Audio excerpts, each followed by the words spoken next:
Bonjour à vous tous et à vous toutes de ma lumineuse communauté.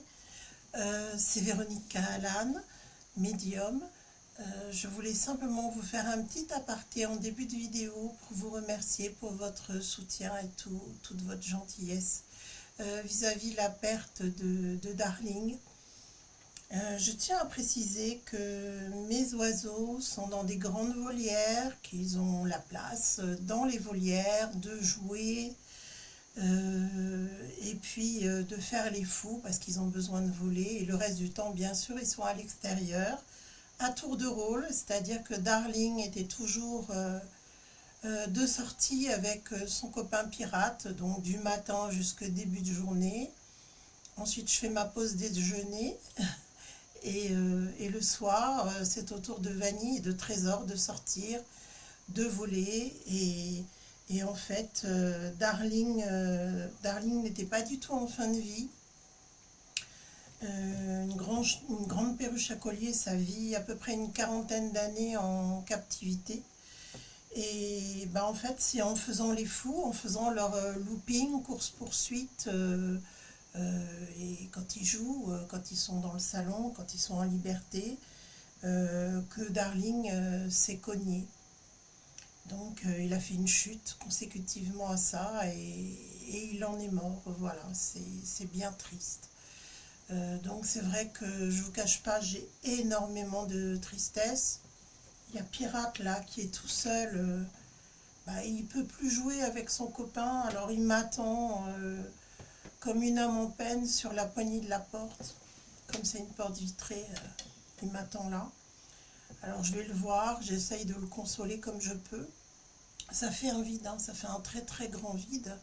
Et moi je ne peux pas le remplacer, c'était vraiment... mais comme tous les êtres, il était absolument unique. Et voilà, il est pour toujours dans mon cœur. Je sais qu'il est rentré tout de suite dans la lumière. Ça m'a énormément aidé. Et ça me console bien sûr de son départ, puisque je sais qu'il est bien là où il est, entouré des anges et dans la lumière. Le passage s'est fait immédiatement. En même temps, avec tant de lumière en lui, c'était pas possible autrement. Donc pour moi, il est vivant dans mon cœur, hein. C'est mon amour d'oiseau, il sera toujours là. Il fera toujours partie de la bande. Et c'est vrai que j'ai perdu des oiseaux, j'ai perdu des chats, des chiens, un petit lapin que j'adorais. Et même des années après, enfin je veux dire, le chagrin, mais l'amour sont toujours là. En tout cas, merci beaucoup pour vos messages de soutien, ça m'a énormément touchée. Alors je reviens vers vous aujourd'hui pour faire des tirages. Alors vous avez vu que Sourde Oreille va nous envoyer un kit de survie. Alors achetez-vous des boîtes de sardines, 6 litres d'eau et fermez les portes, ça va résumer à peu près ce kit de survie. Écoutez, moi j'ai pensé à une chose, qu'on aille le retourner en masse à l'Élysée. On peut aller déposer ça avec une bougie pour montrer que nous on prie pour la paix et non pas pour la guerre. Et puis pour ceux qui ne peuvent pas se déplacer, vous pouvez toujours le renvoyer par la poste. Tous ceux qui peuvent aller allumer des bougies, faites-le. C'est symbolique, c'est une façon de déposer une gerbe devant l'Élysée, si je puis dire. Sauf que maintenant, je crois que c'est plus en accès aux abords de l'Élysée, quoi. C'est retranché. Parce que je pense que depuis les Gilets jaunes, il a eu tellement peur qu'on aille le chercher, que je sais qu'il prend ses précautions pour pas qu'on puisse passer juste devant le palais. En tout cas, je ne sais pas si c'est toujours d'actualité, mais à mon avis, c'est toujours le cas. Donc voilà, ce à quoi je pensais. En tout cas, moi, pour ma part, c'est ce que je ferais. Alors, je vais regarder comment va être accueilli ce kit de survie par les Français. Beaucoup de colère. Là, c'est comme si on était pris comme pour des enfants, pour des gens qui ne seraient pas capables de s'en sortir. Ça, c'est ce qu'ils croient. Mais on va s'en sortir, hein. Il faut qu'on le sorte, lui, plutôt, hein. Il faut qu'on le sorte de l'Élysée. Puis comme je vous l'ai dit, depuis des années, il est pas normal, hein. Il a vraiment un très gros problème psychiatrique, hein.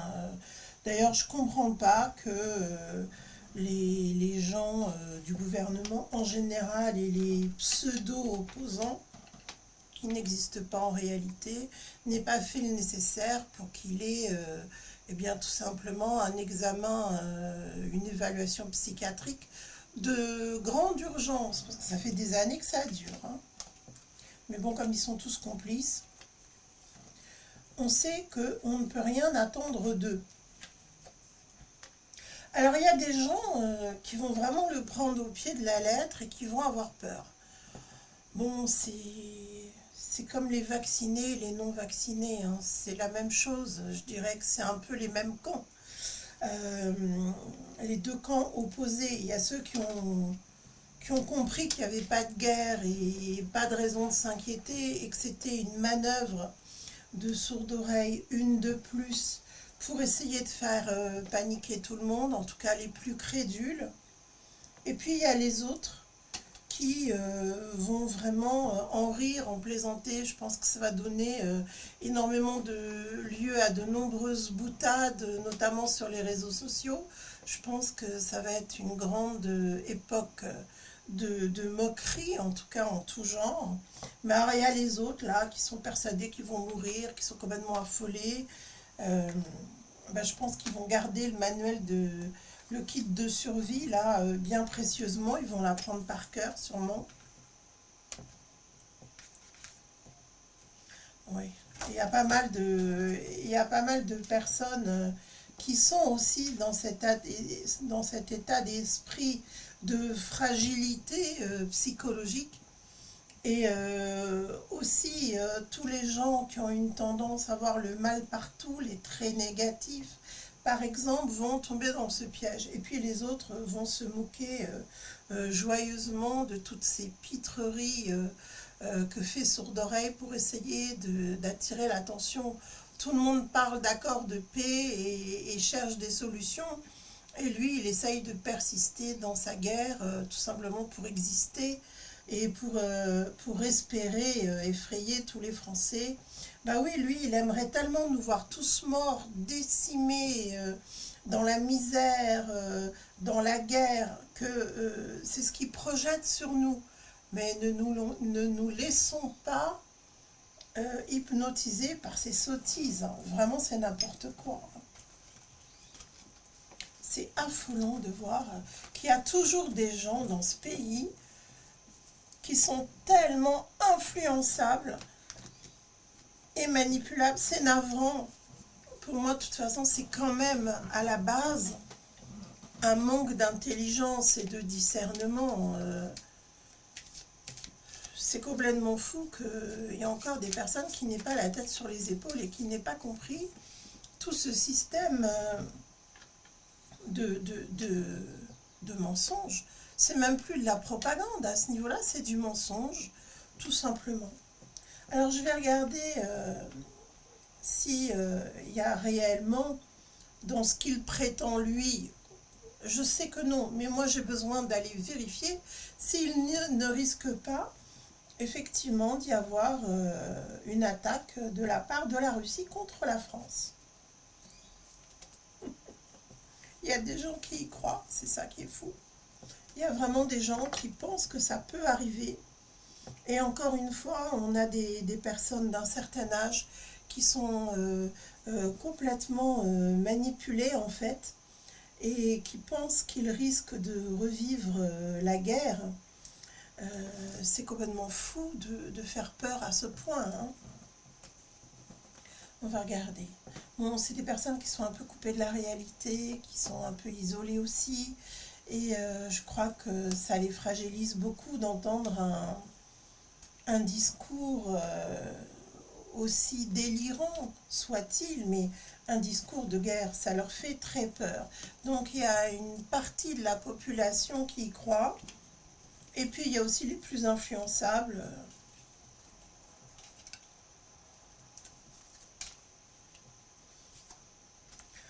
Bah, clairement, c'est vraiment un ennemi du peuple français, hein. Non seulement c'est un ennemi, mais il a de réelles intentions de guerre.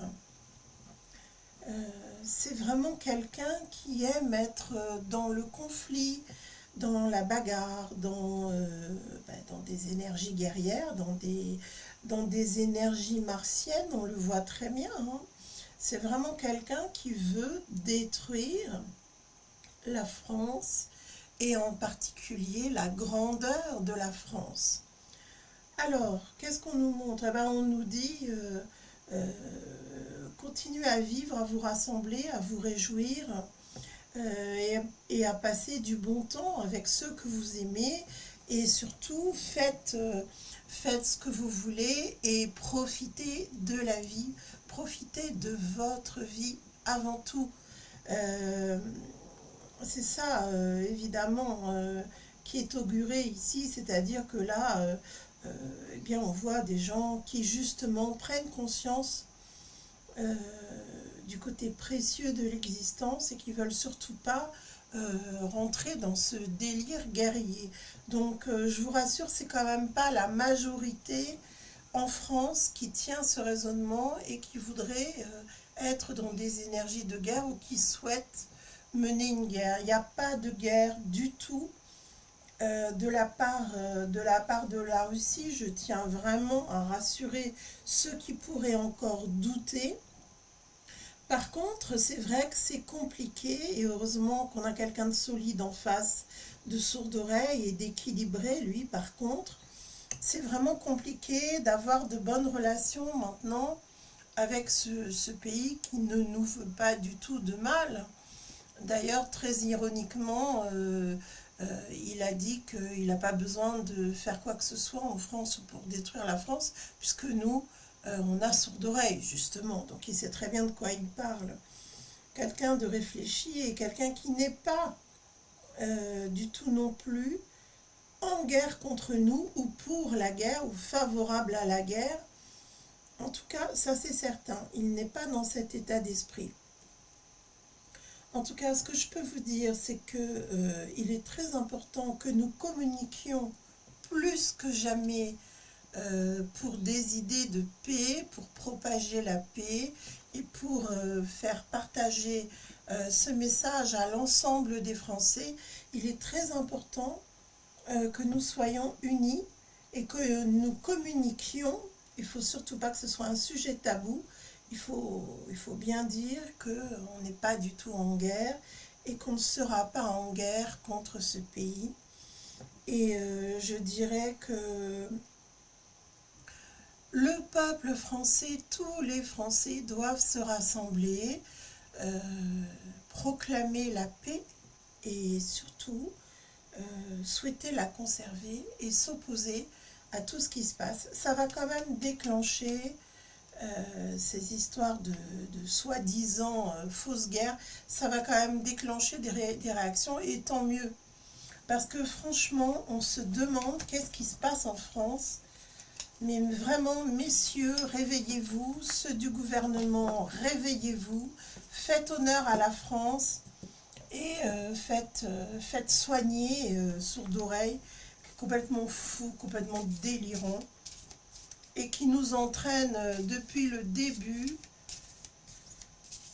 vers un gouffre total, financier, sanitaire, un pays qui ne fonctionne plus, des gens qui sont de plus en plus pauvres, des gens de plus en plus dans la rue, alors que rappelez-vous, il vous avait dit qu'il n'y aurait plus jamais de SDF, etc. Il y en a plus que jamais. Effectivement, c'est un grand menteur et un grand manipulateur, un grand pervers aussi.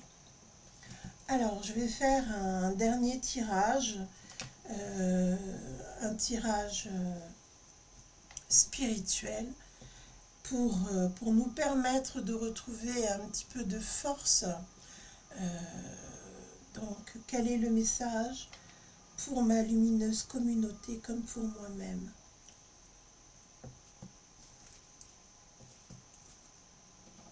Regardez, cette guerre spirituelle qui est toujours là.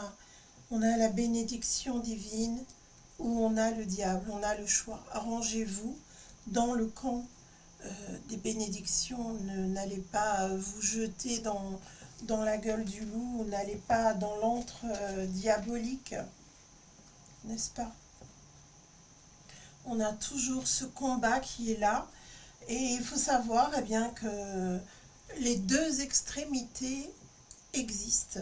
L'extrémité angélique et divine et l'extrémité diabolique qui est là, qui existe. C'est une réalité. On ne peut pas passer à travers cette influence, mais c'est à nous de faire le choix de nous diriger vers ce qui est le plus juste et vers les plus hautes sphères. Bien sûr, je parle de Dieu, de l'univers, vous l'appelez comme vous voulez. Mais en tout cas, plus que jamais, je vous dirais qu'il faut vibrer dans des énergies non pas mortifères, mais extrêmement lumineuses. On a toujours cette partie du bien et du mal qui s'affrontent. Donc là, le mal est à l'œuvre. Le mal s'immisce partout, dans des rituels, à travers la science. Alors, c'est vrai qu'il faut faire plus que jamais très très attention à notre santé. Vous savez de quoi je parle, mais il n'y a pas que ce qui était pointu là, qui rentrait dans le bras. Il n'y a pas que ça, il y a tout ce qui s'annonce maintenant.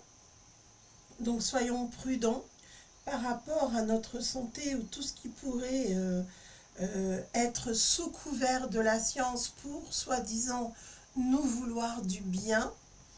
Soyons dans l'amour, dans la lumière plus que jamais, dans des énergies de pardon, mais pardonner ne veut pas dire oublier.